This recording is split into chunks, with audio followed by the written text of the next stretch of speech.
11 වෙනි ප්‍රශ්නයෙන් අහන්නේ යාන්ත්‍රික තරංගයක් යාන්ත්‍රික තීරය තරංග හා යාන්ත්‍රික අන්වායාම තරංග අතර සමානකම මොකක්ද කියලා. ශක්තිය ගමන් කරන දිශාව ලම්බක අංශු කම්පණය වීම. මේක ඇවිල්ලා මොකද්ද? අන්වායාම තරංගයක ලක්ෂණයක් තමයි තරංගය ගමන් කරන දිශාවට නේ තීරයක් තරංගයේ ලක්ෂණයක් තමයි තරංගය ගමන් කරන දිශාවට ලම්බකව අංශු කම්පණය වීම. හරි? අපි උදාහරණයක් ගත්තොත් එහෙම ජල තරංගයක් ඇති වෙන ආකාරය. හරි? ජල තරංගය සාමාන්‍යයෙන් සිද්ධ වෙන්නේ මේ විදිහටනේ. හරි? නිශ්චල ජලය තියෙන වාජනයක ඒ ජල පෘෂ්ඨය මතට අපි ගලක් දැම්මොත් එහෙම අපි දකිනවා ජලය රැලි වගේ ඇති කරමින් මේ වාජනයේ වටේට ගමන් කරනවා. ඒ කියන්නේ මැදට ගලක් දැම්මොත් එහෙම වාජනයේ විත්තිය දිහාවට ජල තරංග ගමන් කරන අපිට පේනවා. ඒ ජල තරංගයක අපි හරස් කරලා බැලුවොත් එහෙම අපිට පේන්නේ. ජල තරංගයක හරස් කඩක් බැලුවොත් එහෙම අපිට පේන්නේ මෙන්න මේ වගේ හැඩයක්. හරි? මෙන්න මේ හැඩයනේ පේන්නේ. එතකොට හරි ජලාංශ කම්පණය වෙන්නේ මේ වගේ එකතැන ජලාංශවම කම්පණය වෙනවා. හරි? ජලාංශ මේ විදිහට එකතරම් ඉහළ පාර කම්පණය වෙනවා. හරි? හැබැයි ජල තරංගය අපිට ගමන් කරනවා පේනවා. මෙන්න මේ විදිහට තරංගය මේ වගේ පැත්තකට අපිට ප්‍රචාරණය වෙනවා පේනවා. අංශ කම්පණය වෙන්නේ මේ විදිහට ඉහළ පහළ. හැබැයි තරංග ගමන් කරන මෙහාට. ඒ කියන්නේ තරංගය ගමන් කරන දිශාවට ලම්බකව අංශ කම්පණය වෙනවා. ඒ වගේ තරංග වල අපි කියනවා තීරයක් තරංග කියලා. හරි? අන්වායාම තරංග වල දෙන්නේ එහෙම නෙවෙයි. තරංගය ගමන් කරන්නේ මෙහාට නම් අංශ කම්පණය වෙන්නේ මේ පැත්තටමයි. උදාහරණයක් තමයි ධ්වනි තරංගය. හරි? මේ විදිහට පීගරයක් තියෙනවා නම් මේ විදිහට අපේ කන තියෙනවා. එතකොට ධ්වනි තරංග ගමන් කරන්නේ වාතයේ දිගේනේ. එතකොට මේ වගේ වාත අණු තියෙනවා. හරි? මේ වගේ වාත අණු තියෙනවා. දැන් මෙන්න මේ ධ්වනි ප්‍රභවයේ ඉඳන් කන වේදන ධ්වනි තරංග ගමන් කරන මේ පැත්තට. හැබැයි ඒක අංශ කම්පණය වෙන්නේ මේ වගේ මේ අංශ මේ විදිහට දෙපැත්තටම කම්පණය වෙනවා. හරි? මේ විදිහට කම්පණය වීම ප්‍රතිඵලයක් විදිහට ධ්වනි තරංගය ගමන් කරනවා මේ පැත්තට. එහෙනම් මෙතනදී අන්වායාම තරංගයේදී තරංගය ගමන් කරන දිශාවටම සමාන්තරව තමයි අංශ කම්පණය වෙන්නේ. එතකොට ශක්තිය ගමන් කරන දිශාව ලම්බක අංශ කම්පණය වීම කියලා කියන්නේ තීරය තරංගයක් ලක්ෂණය. ශක්තිය ගමන් කරන දිශාවට සමාන්තර අංශ කම්පණය වීම කියන්නේ අන්වායාම තරංගයක ලක්ෂණය. අංශ ඉදිරියට ප්‍රචාරණය වීම. ඒක මේ යාන්ත්‍රික තරංග වර්ග දෙකේදීම සිද්ධ වෙන්නේ. අංශ කම්පණය වෙන්නේ එකම තැන. හරි? අංශු එකම තැන තමයි මේ විදිහට කම්පණය වෙන්නේ. අංශු එකම තැන තමයි මේ විදිහට කම්පණය වෙන්නේ. එතකොට මේ තරංගයේ ගමන් කරා හැබැයි මේ පැත්තට ශක්තිය ප්‍රචාරණය වුණා. හරි? අංශු මේ විදිහට එකම තැන කම්පණය වෙලා කම්පණය වුණාට අපිට මේකෙන් නිකුත් කරන ශබ්දය අපේ කනට ඇහෙනවා. හරි? අංශු එක තැන කම්පණය වෙලා මේ අංශුව මේ ගැටෙනවා ඊට පස්සේ ඒක කම්පණය වෙනවා. මේ අංශුව මේ ගැටෙනවා ඒක කම්පණය වෙනවා. එයා මේ ගැටෙනවා එයා මේ ගැටෙනවා. අන්තිමට කන ආසන්නයේ තියෙන අංශුව අපේ කනේ කරනකොට අපටලේ ගැටෙනවා. හරි? එතකොට මේ ප්‍රතිඵලයක් විදිහට මේකේ නිකුත් කරන ශබ්දය අපේ කනට ඇහෙනවා. හැබැයි අංශු දීප එකම තැන හැබැයි මේකෙදි නිකුත් වුණු ධ්වනි ශක්තිය අපේ කනට දෙවුණා. අංශු එකම තැන කම්පණය වුණා. හැබැයි මේකේ නිකුත් කරපු ධ්වනි ශක්තිය අපේ කනට සංවේදනය වුණා. එහෙනම් ශක්තිය ප්‍රචාරණය වුණා. හැබැයි අංශු ගමන් කරේ නැහැ. එහෙනම් අංශු දිගට ප්‍රචාරණය වීම කියන එක වැරදි. ශක්තිය ප්‍රචාරණය වීම කියන එක හරි. තරංගයේ ලක්ෂණයක් තමයි ශක්තිය ගමන් කිරීම හැබැයි අංශු ගමන් කරන්නේ නැතුව. ගන්න වෙන්නේ 4 වෙනි උත්තරේ. 12 වෙනි ප්‍රශ්නේ අහන්නේ විද්‍යුත් ඍණතාව විහිළමගයක් පවතින සංයුක්තාව එකක් වන මූලද්‍රව්‍ය කුමක්ද කියලා. විද්‍යුත් ඍණතාවය කියලා කියන්නේ කිසියම් මූලද්‍රව්‍යයක් තවත් මූලද්‍රව්‍ය පරමාණු එකක් හෝ කිහිපයක් සමග සහසංයෝජ බන්ධන වලින් බැඳී ඇති විට ඒ සහසංයෝජ බන්ධනයේ තියෙන ඉලෙක්ට්‍රෝන තමා දෙසට ආකර්ෂණය කර ගැනීම හැකියාව තමයි විද්‍යුත් ඍණතාවය කියලා කියන්නේ. අපි හිතමු ජල අණුවක් ගැන. ජල අණුවක් කියන H2O නේ ජලයේ රසායනික සූත්‍රය. එතකොට ඔක්සිජන් අණුව සමග ජල හයිඩ්‍රජන් අණු දෙකක් ඔක්සිජන් පරමාණුව සමග හයිඩ්‍රජන් පරමාණු දෙකක් මේ විදිහට සහසංයෝජ බන්ධනවලින් බෙදලා තමයි ජල අණු හැදලා තියෙන්නේ. දැන් ඔක්සිජන් වලට පුළුවන් හරි මෙන්න මේ සහසංයෝජ බන්ධන මෙන්න මේ බන්ධන දෙකේ තියෙන ඉලෙක්ට්‍රෝන Taman දෙසට ආකර්ෂණය කරගන්න. හරි හරි මේ ඔක්සිජන් වලට පුළුවන් මෙන්න මේ බන්ධන දෙකේ තියෙන ඉලෙක්ට්‍රෝන මේ ඔක්සිජන් මූල ඔක්සිජන් පරමාණු දෙසට ආකර්ෂණය කරගන්න. ඒකේ ප්‍රතිඵලයක් විදියට ඔක්සිජන් වලට ඉතා කුඩා ඍණාරෝපණයක් ලැබෙනවා. හරි ඔක්සිජන් වලට ඉතා කුඩා ඍණාරෝපණයකුත් ලැබෙනවා. මොකද දැන් මේ ඉලෙක්ට්‍රෝන මේ දෙසට ආකර්ෂණය කරගත්තනේ ඔක්කොම සම්පූර්ණයෙන් ඇදලා ගන්නෑ. ටිකක් සාපේක්ෂව හයිඩ්‍රජන් වලට අඩු ප්‍රමාණයකින් ඔක්සිජන් මෙන්න මේ බන්ධනයේ සාසංජ බන්ධන වල තියෙන ඉලෙක්ට්‍රෝන Taman දිහාට ඇදලා ගන්නවා. අන්නේ එතකොට ඔක්සිජන් වලට තියෙන ඉලෙක්ට්‍රෝන ඝනත්වය වැඩි වෙනවා. ඒකින්ද ඔක්සිජන් වලට සාමාන්‍යයෙන් සාපේක්ෂව කුඩා ඍණාරෝපණයක් හම්බ වෙනවා. ඊට පස්සේ හයිඩ්‍රජන් වලට තියෙන ඉලෙක්ට්‍රෝන කොට මේ පැත්තට ගියානේ. එදිලා ගියානේ හයිඩ්‍රජන් වලින් සාමාන්‍ය කොට ඉලෙක්ට්‍රෝන ඉවත් වුණා. එතකොට හයිඩ්‍රජන් වල හොටේ තියෙන ඉලෙක්ට්‍රෝන ඝනත්වය අඩු වෙනවා. හරි.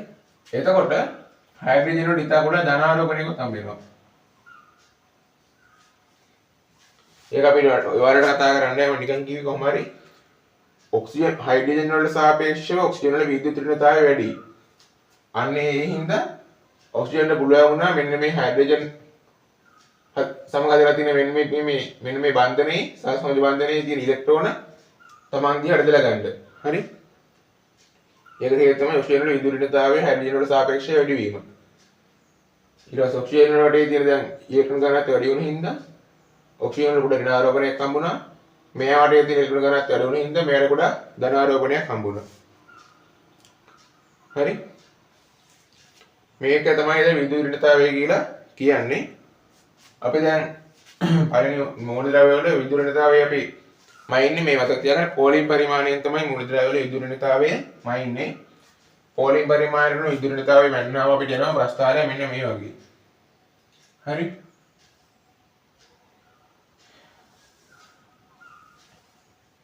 ප්‍රස්ථාරය කියන මෙන්න මේ වගේ. පළවෙනි මූලද්‍රව්‍ය 20. පළවෙනි මූලද්‍රව්‍ය ඉස්සර දාලා විද්‍යුත් ඍණතාවය එන්නේ මේ විදිහට. හරි. හයිඩ්‍රජන් උච්ච වායු වල නැත්නම් අටවෙනි කාණ්ඩයේ මූලද්‍රව්‍ය සාමාන්‍යයෙන් මේ විදිහට සහසංජ බන්ධන හදන්නේ නැහැනේ. ඒකෝට ඒක විද්‍යුත් ඍණතාවය ගැන අපි කතා කරන්නේ නැහැ. හරි. ඊළඟට hydrogen, lithium, beryllium, boron, carbon, nitrogen oxygen fluorine neon ने आए नियोन जनोचोयन neon sodium magnesium aluminium silicon phosphorus sulphur chlorine argon के क्लोरीन आर्गन होते हैं पोटेशियम कैल्शियम इधर पॉलीपरिमाण गत्ता में පළවෙනි මූලද්‍රව්‍ය විශ්‍රාදාල විද්‍යුත් ඍණතාවය ප්‍රස්ථාර ගත කරපුවාම අපිට මේ වගේ ප්‍රස්ථාරයක් එනවා.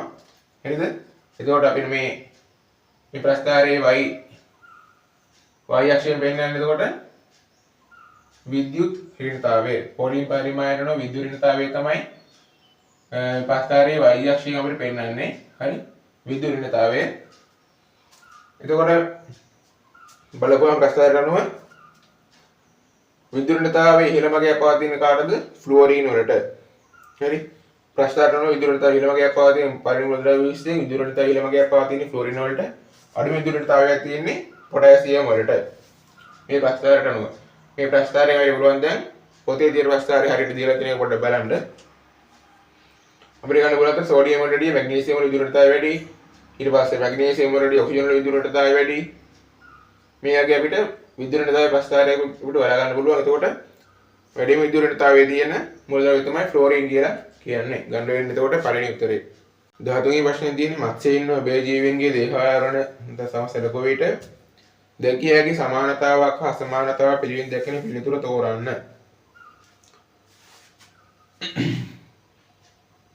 කාල් ලූස් කියන විද්‍යාඥයා ජීවීන් වර්ගීකරණය සඳහා අධිරාජධානි තුනක වර්ගීකරණයක් ඉදිරිපත් කරා. මොනවද? බැක්ටීරියා, ආකියා, යුකැරියා කියලා අධිරාජධානි තුනක් ඉදිරිපත් කරා ජීවන වර්ගීකරණය සඳහා. කවුද? කාල් වෝස් කියන විද්‍යාඥයා. යුකැරියා අධිරාජධානි අකුරස් පහක් තියෙනවා. ප්‍රොටිස්ටා, ෆන්ගයි, ප්ලාන්ටි, ඇනිමාලියා කියලා යුකැරියා අධිරාජධානි ජීවි රාජධානි හතරට වර්ගීකරණය කරා. ප්‍රොටිස්ටා, ෆන්ගයි, ප්ලාන්ට්, ඇනිමාලියා කියලා. ඇනිමාලියා රාජධානියට ජීවීන් අපි අයවර කරන පෘෂ්ඨවංශීන් සහ අපෘෂ්ඨවංශීන් කියලා. පෘෂ්ඨවංශීන් සහ අපෘෂ්ඨවංශීන් කියලා. පෘෂ්ඨවංශීන් කවුද? පෘෂ්ඨවංශීන් වංශ පහක් ඉන්නවනේ. මොනවද? පිස්කේස්, ඇම්ෆිබියා, රෙප්ටීලියා, ආවේස්, මැමේලියා කියලා පෘෂ්ඨවංශීන් වංශ පහයි. අපෘෂ්ඨවංශීන් කවුද? නිඩාරියා, ඇනලීඩා, මොලුස්කා, ආත්‍රපෝඩා, එකයිනොඩමේටා කියලා අපෘෂ්ඨවංශීන් වංශ පහකුත් ඉන්නවා. දැන් මත්ස්‍යයන් සබ්ජීවීන් කියන්නේ කොහොමද? මත්ස්‍යයන් කියන්නේ පිස්කේස් වංශයේ ඉන්නේ මත්ස්‍යයන්, ඇම්ෆිබියා වංශයේ ඉන්නේ උභයජීවීන්. මොන ලක්ෂණ ගත්තාම වියලි වීම සහ සමේ ලක්ෂණ අනුව වියලි සමක් සහ කොරපොතු සමක් තියෙන කාටද? පිස්කේස්ට තියෙනවා වියලි සමක්. ඒ වගේම රෙප්ටීලියාවන් පිස්කේස්ට තියෙනවා කොරපොතු සමක්. ඒ වගේම රෙප්ටීලියාවන්ට අපිට තියෙනවා කියන්න පුළුවන් වියලි සමක්. හරි. ආයි පිස්කේස්ට තියෙනවා කොරපොතු සමක්, තෙත්සල සමක් තියෙනවා.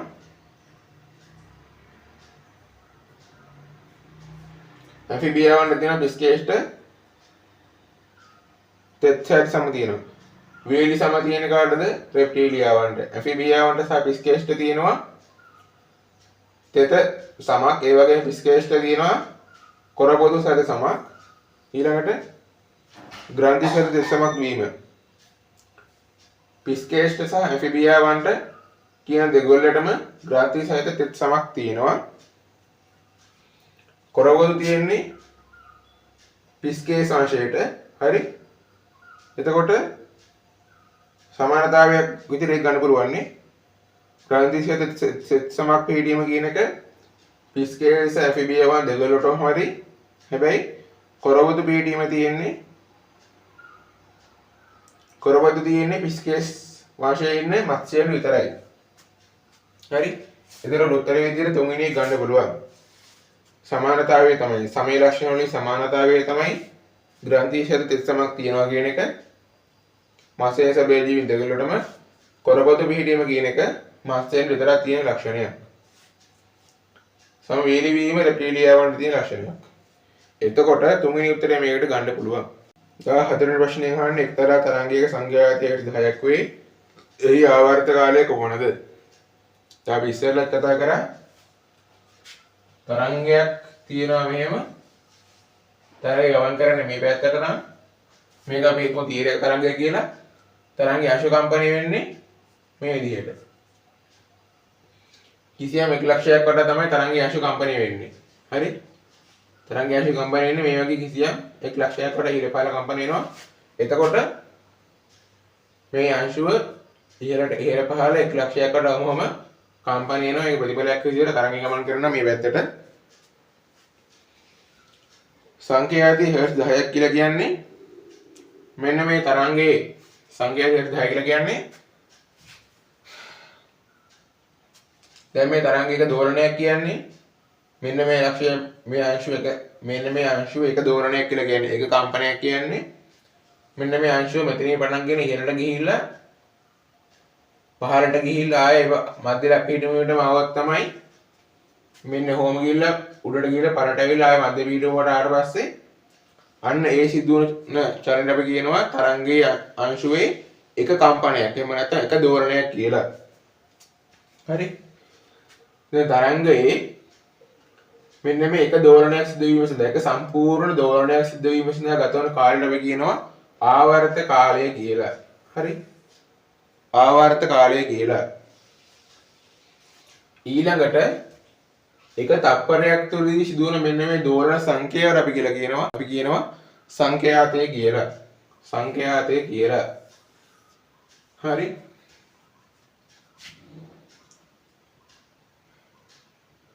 ඒක දෝලනයක් සිදුවීම සඳහා ගත වන කාලය කීයද? කාලයට කියන ආවර්ත කාලය කියලා.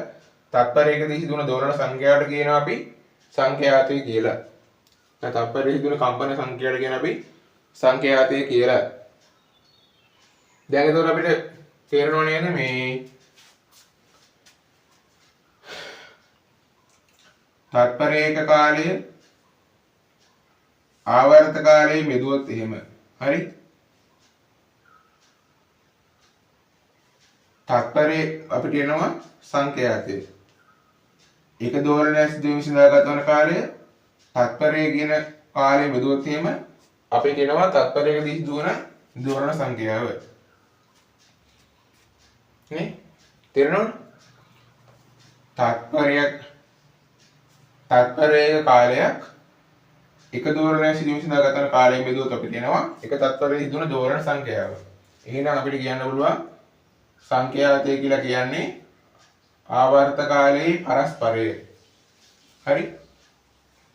නැත්තම් මේක අනිත් පැත්තට ගත්තොත්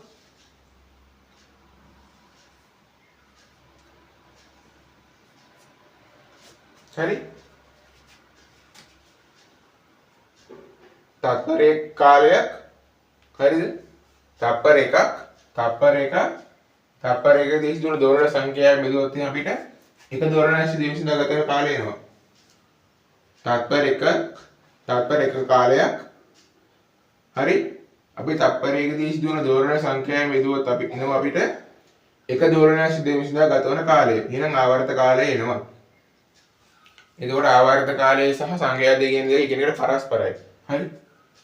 ආවර්ත කාලයේ පරස්පරය තමයි සංඛ්‍යාතය කියලා කියන්නේ. සංඛ්‍යාතයේ පරස්පරය තමයි ආවර්ත කාලය කියලා කියන්නේ. හරි? මම ඉතින් මේ s අකුර දැම්මේ seconds කියන එක වෙනන්න හරිද? 1s කියලා කියන්නේ තත්පර එකක්. 1 second කියන එක තමයි 1s කියලා ගෙන්නන්නේ. 1 second තුලදී සිදුවන දෝලන සංඛ්‍යාව 1 second කියන එක තත්පරයක් කාලයක් එක තත්පරයක් තුල සිදුවන දෝලන සංඛ්‍යාව විදිහට අපිට එනවා එක දෝලනයක් සිදුවීම සඳහා ගත වන කාලය නැත්නම් ආවර්ත කාලය. හරි? දැන් අපිට මේකේ දින සංඛ්‍යාතය 10යි කියලා. එතකොට එක සංඛ්‍යාවක් බෙදුවොත් එහෙම අපිට එනවා තත්පර 0.1යි කියලා. මේකෙන් සංඛ්‍යාතයේ හර්ට්ස් 10 කියන එක තේරුම තමයි එක තත්පරයක් තුළදී දෝලන 10ක් සිද්ධ වෙලා තියෙනවා. ඒ කියන්නේ එක තත්පරයක් තුළදී මෙන්න මේ අංශුව මෙන්න මේ වගේ දෝලන 10ක් සිද්ධ කරලා තියෙනවා. 1යි 2යි 3යි 4යි 5යි කියලා එක තත්පරයක් තුළ මේ විදිහට කම්පන 10ක් සිද්ධ කරලා තියෙනවා. හරි? එහෙනම් එක කම්පනයක් සිද්ධ වෙන ගත වෙලා තියෙන කාලය තත්පර 0.1යි. ගන්න වෙන්නේ දෙවෙනි උත්තරේ. 15 ප්‍රශ්නේ කියන ස්පටිකීකරණය බවෙන් සංඝට වෙන් කර හැකි මිශ්‍රණය ඇතුළත් පිළිතුර තෝරන්න. කිසියම් මිශ්‍රණයක වාෂ්පශීලී සංඝටක සහ වාෂ්පශීලී නොවන සංඝටක අන්තර්ගත වෙලා තියෙද්දී ඒ මිශ්‍රණයෙන් වාෂ්පශීලී නොවන සංඝටක වෙන් කරගන්න අපි ස්පටිකීකරණය පාවිච්චි කරනවා. මිශ්‍රණයක වාෂ්පශීලී සංඝටක හා වාෂ්පශීලී නොවන සංඝටක තියෙද්දී ඒ මිශ්‍රණයේ වාෂ්පශීලී නොවන සංඝටක වෙන් කරගන්න අපි ස්පටිකීකරණය පාවිච්චි කරනවා. හරි?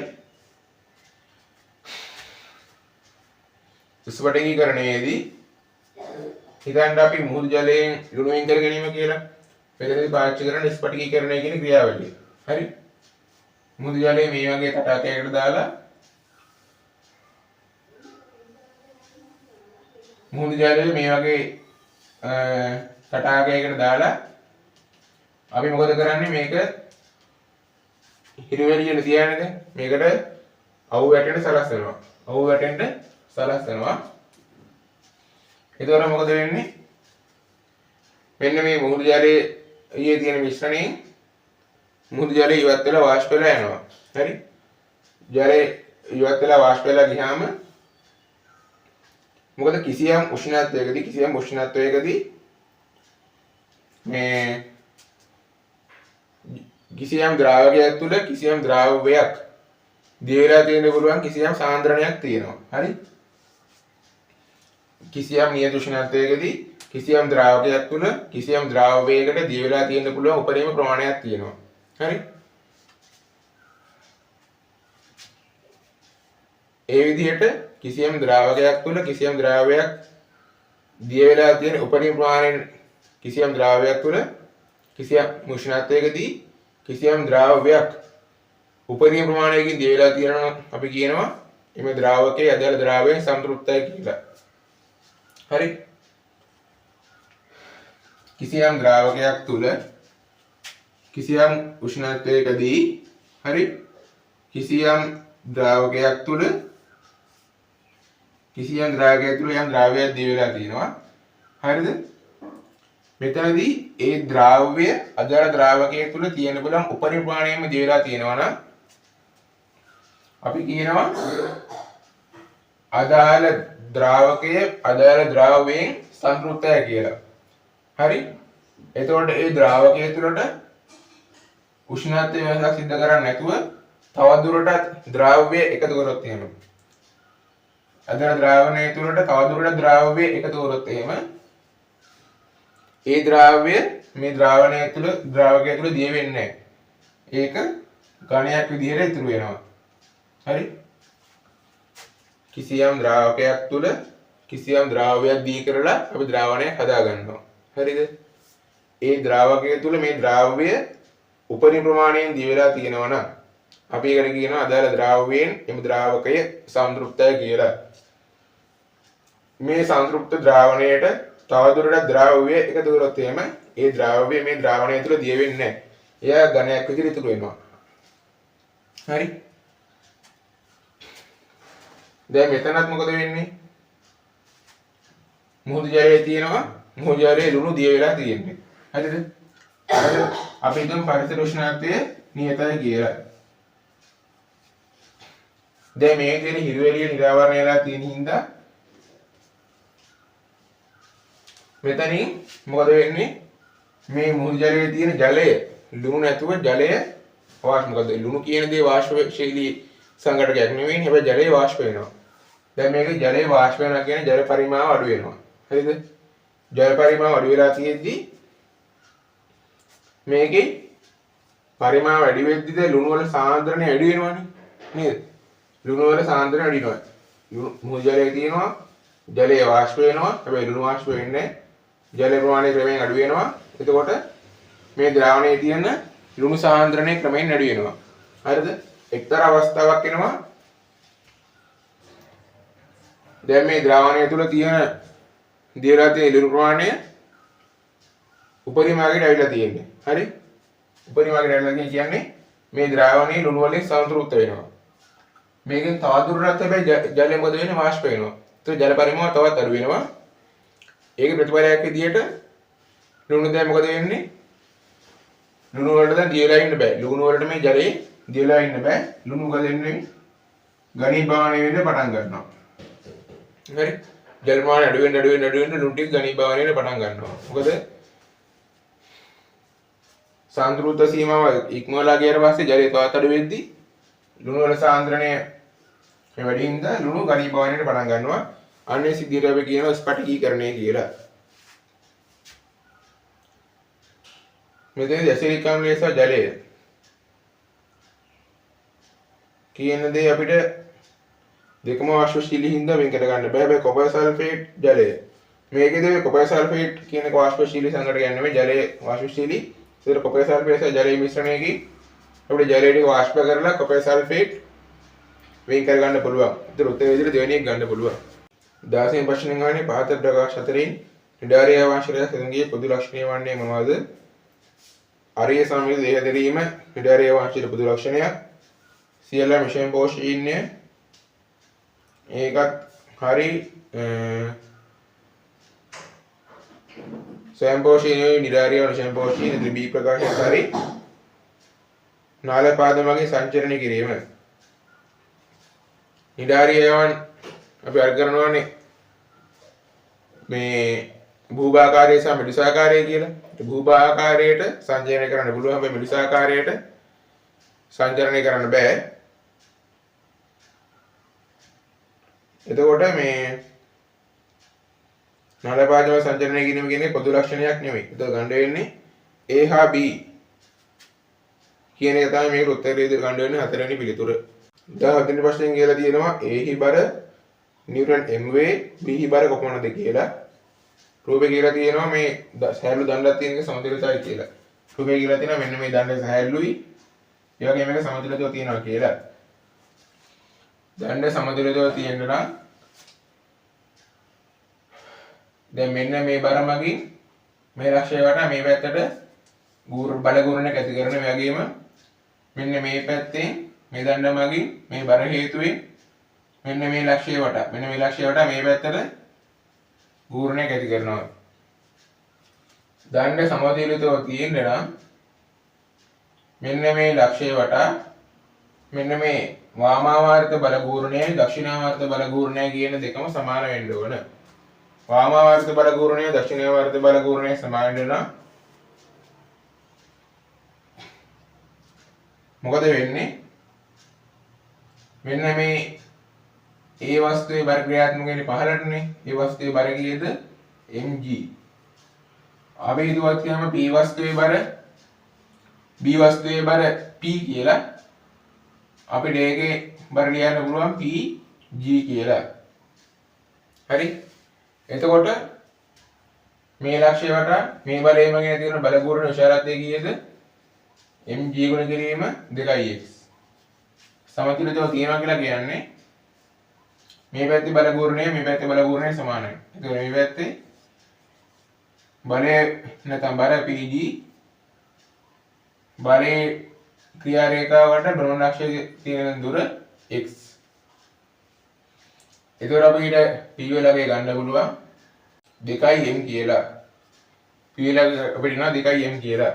එතකොට P වලගේ 2m නම් P වලගේ 2m කියලා කියන්නේ B වස්තුවේ බර 2m. B වස්තුවේ ස්ථානේ 2m. එතකොට B වස්තුවේ බර එනවා අපිට 2m නියුටන් කියලා. B වස්තුවේ බර අපිට එනකොට නියුටන් 2m කියලා ගන්න වෙන්නේ පළවෙනි උත්තරේ. 18 වෙනි ප්‍රශ්නයෙන් අහන්නේ ලෝහ සම්බන්ධයෙන් දක්වා තිබූ ගුණ පහක් දැක්වේ.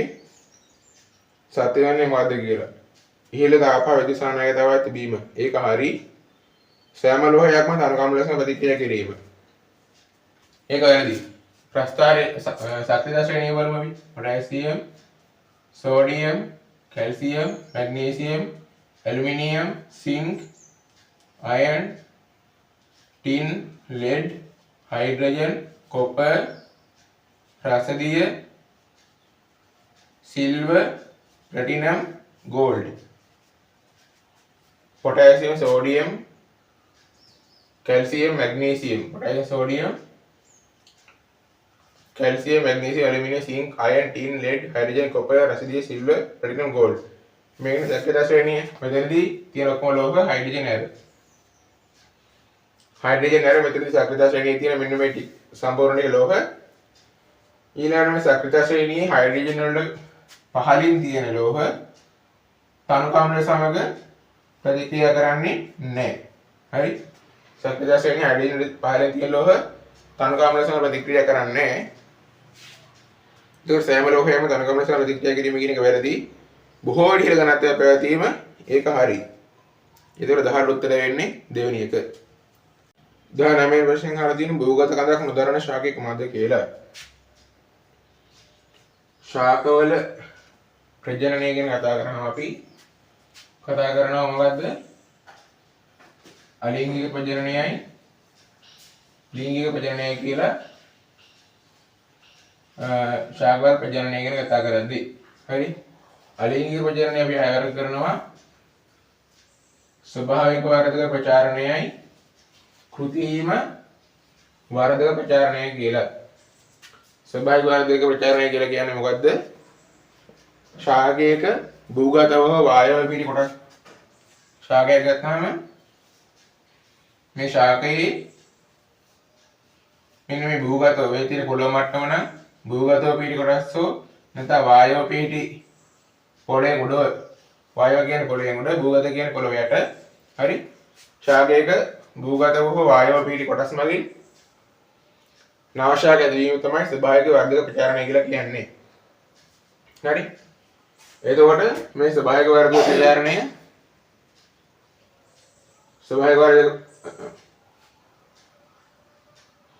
එතකොට මේ ස්වභාවික වර්ධක ප්‍රචාරණය සිදු වෙන්න පුළුවන් ශාකයේ විවිධ කොටස් මගින්. හරි. ශාකයේ විවිධ කොටස් මගින් ස්වභාවික වර්ධක ප්‍රචාරණය සිදු වෙන්න පුළුවන්. උදාහරණයක් විදිහට ගත්තාම ශාකයේ තියෙන මුල් මගින් හරිද අංකුර මගින් පත්‍ර මගින් බල්බිද මේ වගේ ශාකයේ භූගතව හෝ වායව ලෙස පිහිටන පොළවෙන් යට හෝ පොළවෙන් උඩ පිහිටන විවිධ කොටස් මගින් ස්වභාවික වර්ධක ප්‍රචාරණය සිද්ධ වෙන්න පුළුවන්. නැත්තම් මේ වගේ භූගත වායව පිහිටන කොටස් මගින් නව ශාක ඇති වෙන්න පුළුවන්. හරිද? ඒ වගේම ස්වභාවික වර්ධක ප්‍රචාරණය සිද්ධ වෙන තවත් ආකාරයක් තමයි භූගත කඳන් මගින්. භූගත කඳන් මගින් මේ වගේම අපිට මේ ස්වභාවික වර්ධක ප්‍රචාරණය නැත්නම් නව ශාක ඇතිවීම සිද්ධ වෙන්න පුළුවන්. භූගත කඳන් වලිනුත් දැන් අපි කියවනේ නේ නව ශාක ඇති වෙනවා කියලා. මේ භූගත කඳන් වල ස්වභාවයෙන් අපි භූගත කඳන් 9 වර්ග කරනවා. මොනවද? භූගත කඳන් වර්ග මොනවද? රයිසෝමය, කෝමය, බල්බය සහ ස්කන්ධ ආකන්දය කියලා. ස්කන්ධ ආකන්දය කියලා අපි භූගත කඳන් වල ස්වභාවයන් ඒවා අපි ආය වර්ග කරනවා. එතකොට කිරි අල කියන්නේ කිරි වල භූගත කඳන් අපි වර්ග කරනවා. කෝමය කියන මේ භූගත කඳන් වර්ගය තමයි කිරි අල වල දකින්න පුළුවන් වෙන්නේ. බල්බය කියන භූගත කඳන් වර්ගය තමයි ලීක්ස් වල දකින්න පුළුවන් වෙන්නේ. ඊළඟට රයිසෝමය කියන භූගත කඳන් වර්ගය දකින්න පුළුවන් අරත්ත වල. ඊළඟට ඩේලියා වල භූගත කඳන් නැහැ. ඩේලියා කියන ශාකයේදී භූගත කඳන් දක්න ලැබෙන්නේ නැහැ. හරිද? මේක උත්තර වෙන්නේ ඩේලියා කියන එක. ස්කන්ධාකන්දය කියන භූගත කඳන් වර්ගය තියෙනවා අර්ථාපල් වල. හරි. ඒක ඩේලියා තමයි මේකට උත්තරේ වෙන්නේ. 20 වෙනි ප්‍රශ්නේ ගන්නේ වස්තුක ස්කන්ධය කිලෝග්‍රෑම් 10ක් කිව්වේ. ඒක මීටර් 5 කිලෝමීටර් සිස්ටම් ළමයෙකුට තත්පර 2 කාලයක් ගත විය. ළමයාගේ ජවය කොහොමද?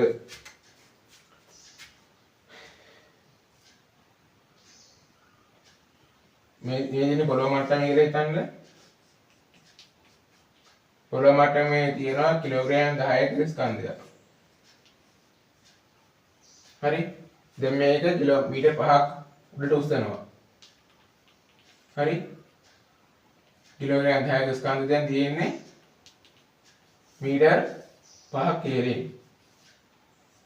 දැන් මොකද උනේ මේ ඉස්සුවාට පස්සේ මේ වස්තුවේ ගබඩා වුණ මේ වස්තුව තුළ දැන් ගුරුත්වාකර්ෂණ ඉබෝ ශක්තිය ගබඩා වුණා. හරි. මේ වස්තුව මෙතන ඉඳන් මෙතන ගියට පස්සේ මෙතන තියෙන වස්තුව දැන් ගබඩා වෙලා තියෙනවා ගුරුත්වාකර්ෂණ ඉබෝ ශක්තිය. මේ ගුරුත්වාකර්ෂණ ඉබෝ ශක්තිය අපිට හොයන්න පුළුවන් කොහොමද? වස්තුවේ ස්කන්ධයේ ගුරුත්වාකර්ෂණය සහ වස්තුවේ ස්වරූපයෙන් ගුණ කරලා. වස්තු ස්කන්ධය කිලෝග්‍රෑම් 10යි ගුරුත්වාකර්ෂණය අපිට අවගම තප්පරෙන විවර්ග මීටර 10යි කියලා. වස්තුවේ ස්වරූපය මීටර 5යි. එතන මේ ගබඩා යන ගුරුත්වාකර්ෂණ ඉබෝ ශක්තිය අපිට ගන්න පුළුවන් ජූල් 500යි කියලා. ජූල් 500. හරි. දැන් මේ වස්තුවේ ගබඩා යන ගුරුත්වාකර්ෂණ ඉබෝ ශක්තිය ජූල් 500යි. එහෙනම් ජූල් 500 ඉබෝ ශක්තිය මෙයාට දෙන්න දැන් ළමයා තත්පර 2 කාලය තුල මොකද කරන්න නැත්තේ? ජූල් 500ක කාර්යය සිදු කරන්න ඕනේ. ජූල් 500ක ගුරුත්වාකර්ෂණ ඉබෝ ශක්තියක් මෙයාට දෙන්න නම් ළමයා තත්පර දෙකක් තුළ ජූල් 500ක කාර්යයක් කරන්න ඕන. එතකොට ජවය කියන්නේ මොකද්ද? කරන ලද කාර්ය ප්‍රමාණය බෙදනවා ඒ කාර්ය කිරීම සඳහා ගත වුණු කාලය. මේ කරන ලද කාර්ය ජූල් 500යි. කාර්ය කිරීම ගත වුණු කාලය තත්පර 2යි. එතකොට අපිට එනවා කාර්ය කිරීමේ ශීඝ්‍රතාවය. ජවය කියලා කියන්නේ කාර්ය කිරීමේ ශීඝ්‍රතාවයනේ. කාර්ය කිරීමේ ශීඝ්‍රතාවය තත්පරයට ජූල් 250යි කියලා.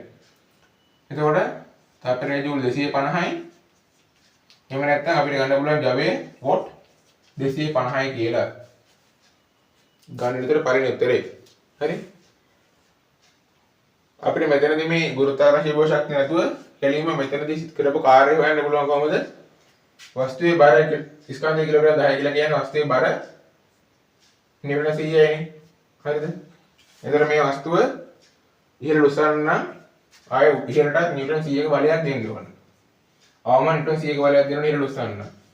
එතකොට ළමයා මොකද කරලා තියෙන්නේ? නිව්ටන් 100ක බලයක් නිව්ටන් මීටර 5ක දුරට යොදවලා තියෙනවා. ඒ කියන්නේ බලයේ නිව්ටන් 100ක බලයේ ක්‍රියාත්මක වෙන වෙන්නේ උපයෝගී ලක්ෂය නම් බලයට අදාළ උපයෝගී ලක්ෂය මේක නම් බලයේ උපයෝගී ලක්ෂය බලයේ ක්‍රියා කරන දිශාවට මීටර 5ක දුරක් චලනය වෙලා තියෙනවා. මේ බර ඔහිල් උස්සද්දී බලයෙන් මෙන්න මේ බලයේ උපයෝගී ලක්ෂය මීටර 5ක් උසට චලනය වෙලා තියෙනවා. එතකොට කරපු කාර්යය ගන්න පුළුවන් අපිට බලය ගුණ කරනවා බලයේ උපයෝගී ලක්ෂ චලනීය දුරේ. එතකොටත් අපිට එනවා කාර්යය නිව්ටන් මීටර 500යි. එහෙම නැත්නම් කාර්යය ජූල් 500යි කියලා. හරි. ඒ කාර්ය කිරීමේ ගතුණු කාර්ය තත්පර 2. එතකොට එතරම් වෙනවා කාර්ය කිරීමේ ශීඝ්‍රතාවය ඒ තත්පරයේ ජූල් 250 එහෙම නැත්නම් වොට් 250යි කියලා.